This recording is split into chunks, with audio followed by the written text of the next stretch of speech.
ഈ ഒരു 90 വർഷം എന്ന് പറയുന്നത് വലിയൊരു ഒരുപാട് കേരളത്തിന്റെ ചരിത്രത്തിന്റെ കൂടിയുള്ള ഒരു സഞ്ചാരം കൂടിയായിരുന്നു ടീച്ചർ അല്ലേ? ഞാൻ കേരളത്തിൻ്റെ ചരിത്രത്തിൻ്റെ ഒരു ഭാഗം തന്നെയാണ്. എനിക്ക് ഈ 40 മുതൽ ഉള്ള ഈ രാഷ്ട്രീയം എനിക്കറിയാം. ഈ ഈ നമ്മളെ എൻ്റെ KPR ഗോപാലൻ, എൻ്റെ അമ്മാവൻ മോറാർ സംഭവത്തിൽ ഒന്നാം പ്രതിയായിട്ട് സംഭവം കഴിഞ്ഞു. അതിൽ പിന്നെ അമ്മാവനെ ഒന്നാം പ്രതിയാക്കിയല്ല. അതിന് ശേഷം 40-ലാണത്. 40-ൽ ഞാൻ ചെറിയ 5 വയസ്സ് എനിക്കുന്നുണ്ട്. അപ്പം ഞാനന്ന് പിന്നെ ഞങ്ങൾ അന്ന് മുതൽ തുടങ്ങിയ രാഷ്ട്രീയമാണ് എൻ്റെ മനസ്സിൽ. 5 വയസ്സ് മുതൽ.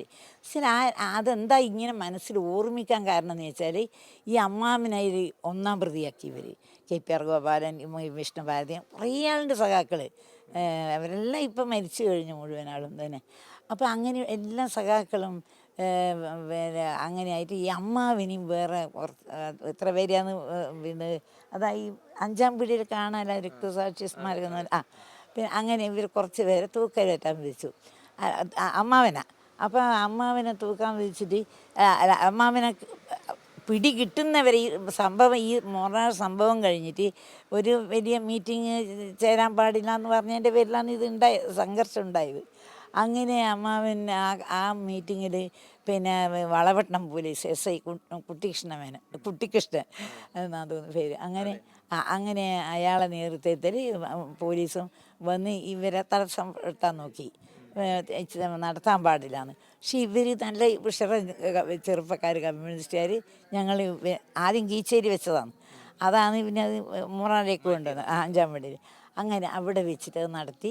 അതിൽ പിന്നെ നടത്താൻ പാടില്ലെന്ന് പറഞ്ഞാൽ ഇവർ ലാത്തിയെ കൊണ്ട് അടിക്കാൻ തുടങ്ങിയല്ല. അപ്പോൾ ഇവർ കല്ലെറിയാനും തുടങ്ങി. ഒരുപടി ആൾ കൂടിയൊരു സമ്മേളനമായിരുന്നു പോലും, അതെനിക്കറിയില്ല. ഒരുപടി ആളുണ്ട്. എന്നിട്ട് അങ്ങനെ അപ്പോൾ അങ്ങനെ ഏറിൽ ഒരു കുട്ടിക്കൃഷ്ണമേനൻ എന്ന് പറഞ്ഞ ഒരു SIയും ഒരു പോലീസുകാരും മരിച്ചു, 2 പേരും. അപ്പോൾ അങ്ങനെ ഇവർ പല ഭാഗങ്ങളിൽ ഓടിപ്പോയി. അമ്മാവനെ ഈടെ ബക്കളത്തിൽ വെച്ചിട്ട് അമ്മാവനെ അറസ്റ്റ് ചെയ്തതിന് കേട്ടാ. ഇങ്ങനെ ഓരോരാളെ വീട്ടിൽ കുറച്ച് അഭയം കൊടുക്കും, പിന്നെ അവർക്കത് വിഷമായി തീരുമ്പം അവിടെ നിന്ന് അങ്ങനെയാണെന്നല്ല പണ്ടല്ലോ. അങ്ങനെ അമ്മാവനെ അറസ്റ്റ് ചെയ്ത് ജയിലിലായി. പിന്നെ ഇതിൽ കേസായി. അത് SI അല്ലേ മരിച്ചത്. അപ്പോൾ അങ്ങനെ അമ്മാവന് ഈ മോറാഴ കൊലക്കേസിൽ അമ്മാവനെ 1-ാം പ്രതിയാക്കി. അമ്മാവനെ തൂക്കാൻ വിധിച്ചു KPRന്. അപ്പോൾ ഈ തൂക്കാൻ വിധിച്ച് അമ്മാവനെ ജയിലിൽ അമ്മാവനെ കിട്ടുന്നതിന് മുമ്പേ തുടങ്ങി ഞങ്ങളെ വീട്ടിൽ പോലീസ് നിരന്തരം എല്ലാ രാത്രിയും വരും. 5 വയസ്സ്. പക്ഷെ എനിക്ക് കുട്ടിക്കാലത്ത് ഇത് വളരെ ഓർമ്മ എപ്പോഴും. ഞങ്ങൾ അനുഭവിച്ച് ഞങ്ങൾ വലിയ അമ്മാവൻ എന്ന് പറഞ്ഞാൽ അമ്മാവൻ്റെ അച്ഛൻ എന്ന് പറഞ്ഞാൽ ഏറുമ്പാല ജന്മി കുടുംബത്തിലെ അധികാരിയാണ് അച്ഛപ്പൻ. ഭയങ്കര പവർഫുള്ളല്ലേ അന്ന് അധികാരി എന്ന് പറഞ്ഞാൽ. അപ്പോൾ അങ്ങനെയുള്ള ഒരാളെ മക്കളാണ് ഈ KPR Gopalan, KPR Ayyappan, KPR Krishnan, 2 എൻ്റെ അമ്മ ഇളയമ്മ, അങ്ങനെ 5 മക്കളെ ഇവർ. അങ്ങനെ ആയിട്ട് പിന്നെ ദിവസം വരും അമ്മാവനെ കിട്ടുന്നത്. അമ്മാവനെ പിടി കിട്ടുന്നവരെ എല്ലാ ദിവസവും രാത്രി വരും. ഞങ്ങളന്നേരം കുട്ടികളാണെന്നല്ല, ഞാനും എൻ്റെ ഇളയമ്മേൻ്റെ മക്കൾ. അപ്പോൾ അന്ന് അച്ചപ്പനുണ്ട്. അമ്മേൻ്റെ അച്ഛനെ ഞങ്ങൾ അച്ചപ്പൻ എന്നാണ് വിളിക്കുക. അപ്പോൾ അച്ചപ്പൻ്റെ മുറിയിൽ നിന്ന് ഡൈനിങ് റൂമിൽ കട്ടിൽ കൊണ്ടിട്ട് അഴക്കെടുത്തി. അപ്പം ഞങ്ങൾ ഈ രാത്രിയാകുമ്പം എല്ലാവരും 12 മണിക്കാണ് ഇവർ വരിക പോലീസുകാർ. അന്നത്തെ പോലീസ് പറഞ്ഞാൽ ഇന്നത്തെ മാതിരിയല്ലല്ലോ, ഹാഫ് ട്രൗസർ വിട്ട് ചുവന്ന് പെരുവിട്ട് വരുന്നത്.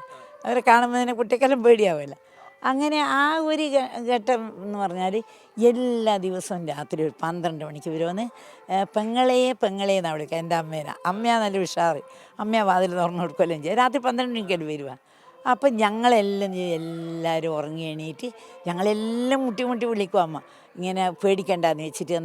ഇവരെ ബൂട്ട്സ് ഇട്ടിട്ട് വരുന്ന ഒച്ചയല്ലേ. എന്നിട്ട് വന്നിട്ട് അമ്മ പറയും, എന്താ പിന്നെ ആങ്ങളെ വന്നിട്ടുണ്ടോ ചോദിക്കും. അന്നേരം അമ്മ പറയും, പിന്നെ ആങ്ങളെ ഞങ്ങളിപ്പം കുറേ ആയി കണ്ടിട്ടേ ഇല്ല, ഇവിടെ വരാറുമില്ല എന്ന് പറഞ്ഞാലും എന്നാൽ ഞങ്ങളൊന്ന് പോയി പരിശോധിച്ച് നോക്കട്ടെ എന്ന് പറഞ്ഞ് ഞങ്ങൾ വലിയ വീട് എന്ന് പറഞ്ഞാൽ 1-ാമത്തെ നിലയും പിന്നെ അതിൻ്റെ മേലെയും ഒരു നിലയുണ്ട്. ഈ നെല്ലെല്ലാം പുഴുങ്ങിയിടാനും സാധനം വെക്കാനും അങ്ങനെയെല്ലാം സൂക്ഷിക്കുന്നത് അങ്ങനെയാണ്. അപ്പോൾ അങ്ങനെ അവർ 2 നില അരിച്ച് പെറുക്കി താഴത്തും എല്ലാം മുറി നോക്കി എല്ലാ ദിവസവും നമുക്ക് ഉറങ്ങാൻ എൻ്റെ കുട്ടിക്കാലത്ത് ശരിക്കും പറഞ്ഞാൽ ഞാൻ എൻ്റെ കുട്ടിക്കാലത്ത് അമ്മാവനെ പിടിക്കുന്നവരെ ഉറങ്ങാറില്ല. പിന്നെ ഈ രാത്രി 12 മണിക്ക് വന്നവർ വന്ന് 1 മണി 2 മണിയാകുമ്പോൾ പിന്നെ ഉറങ്ങുക, പിന്നെ കുട്ടികൾ രാവിലെ എണീക്കാനായി അങ്ങനെയല്ലായി.